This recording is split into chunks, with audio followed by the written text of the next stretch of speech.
നമസ്കാരം.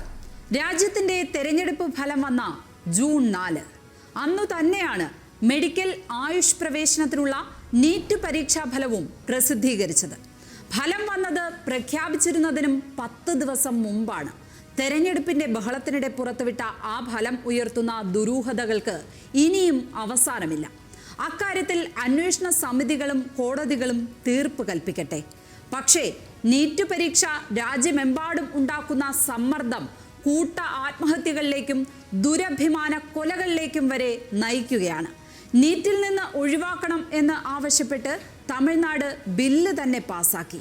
ആ ബില്ലിൽ ഒപ്പിടാത്ത ഗവർണർ RM രവി ആത്മഹത്യകൾക്ക് ഉത്തരം പറയണമെന്ന് മുഖ്യമന്ത്രി MK സ്റ്റാലിൻ ആവശ്യപ്പെട്ടു.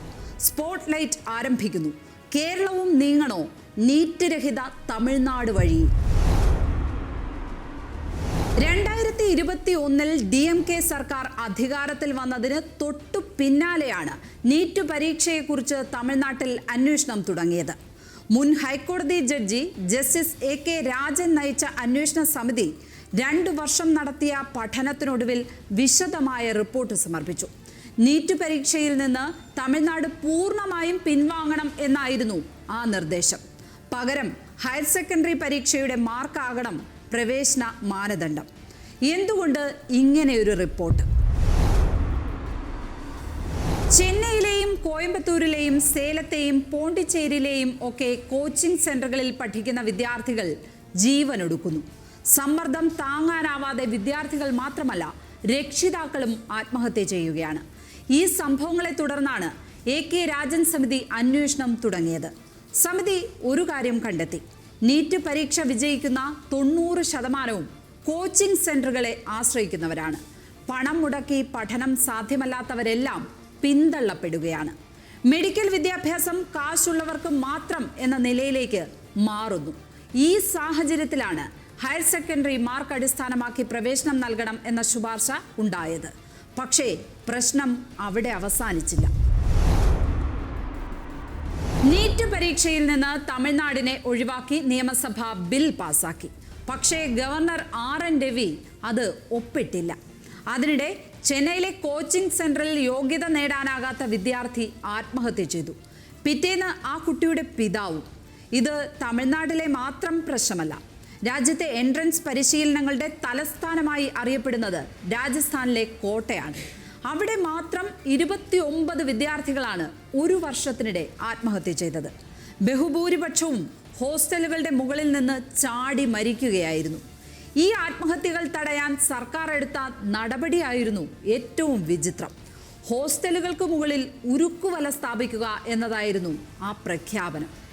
ഇതിനപ്പുറം എങ്ങനെയാണ് നമ്മുടെ ഭരണ സംവിധാനങ്ങൾക്ക് അപഹാസ്യരാകാൻ കഴിയുക? നോക്കാം ഇത്തവണത്തെ ഫലമുയർത്തുന്ന പ്രശ്നങ്ങൾ. 2024 ഫലം വന്നപ്പോൾ ഒന്നാം റാങ്കുകാർ 67, അതും 720-ൽ 720 മാർക്കും നേടി. കഴിഞ്ഞ വർഷം ഒന്നാം റാങ്ക് 2 പേർക്ക് മാത്രമായിരുന്നു. 2022 ഒരാൾ, 2021 3 പേർ, 2020-ലും 2019-ലും ഒരാൾ വീതം. പിന്നെ ഈ വർഷം മാത്രം എങ്ങനെ 67 പേർ ഒന്നാം സ്ഥാനത്തെത്തി? അതിലേറെ ദുരൂഹമായത് മറ്റൊന്നാണ്.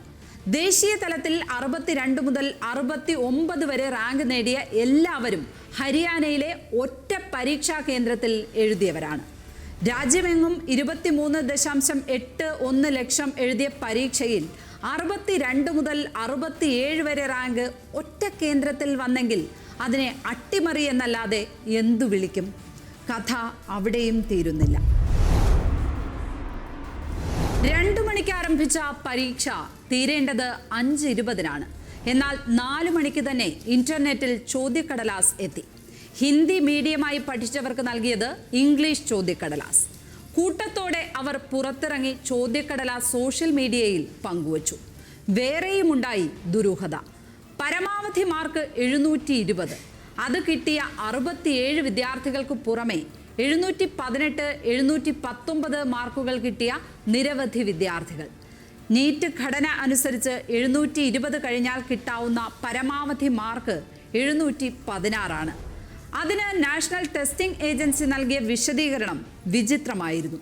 എഴുതി തീർക്കാൻ സമയം കിട്ടിയില്ല എന്നാരോപിച്ച് ഹരിയാനയിലെയും പഞ്ചാബിലെയും ഛത്തീസ്ഗഡിലെയും 1502 വിദ്യാർത്ഥികൾ കോടതിയെ സമീപിച്ചു. അവർക്ക് വിദഗ്ധ സമിതി 2-3 മാർക്ക് വീതം നൽകി. അങ്ങനെയാണ് 718, 719 എന്നിങ്ങനെ വന്നത് എന്നാണ് വിശദീകരണം.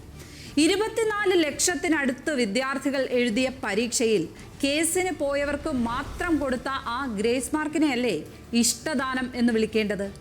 എന്തായാലും സുപ്രീം കോടതി ആ ഇഷ്ടദാനം ഇപ്പോൾ റദ്ദാക്കി. അതോടെ നടന്നത് വലിയൊരു തെറ്റാണ് എന്ന് നാഷണൽ ടെസ്റ്റിംഗ് ഏജൻസിക്ക് സമ്മതിക്കേണ്ടി വന്നു.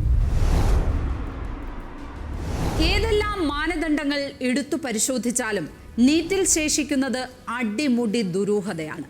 കേരളത്തിൽ വിവിധ നഗരങ്ങൾ കേന്ദ്രീകരിച്ച് നടത്തുന്ന പരിശീലനങ്ങൾ, അതിനുവേണ്ടി ചെലവഴിക്കുന്ന ലക്ഷങ്ങൾ, 1-2 വർഷം പരമ്പരാഗത പഠനം ഉപേക്ഷിച്ച് പരിശീലനം മാത്രം നടത്തുന്നവർ, ഇങ്ങനെ പ്രഷർ കുക്കറിൽ വേവിച്ചെടുക്കാനുള്ളതാണോ നമ്മുടെ കുട്ടികളെ?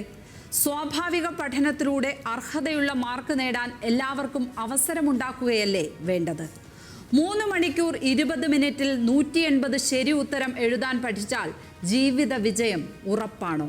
അതിനുവേണ്ടിയാണോ 1-2 വർഷം ഉപേക്ഷിച്ച് പരിശീലന നഗരങ്ങളിൽ വന്ന് പാർക്കുന്നത്? ഇതിനെല്ലാം അപ്പുറം ഒന്നുകൂടിയുണ്ട്. 7ാം ക്ലാസ് കഴിഞ്ഞവർക്കായി നീറ്റ് പരിശീലനം കേരളത്തിലും തുടങ്ങിയിരിക്കുന്നു.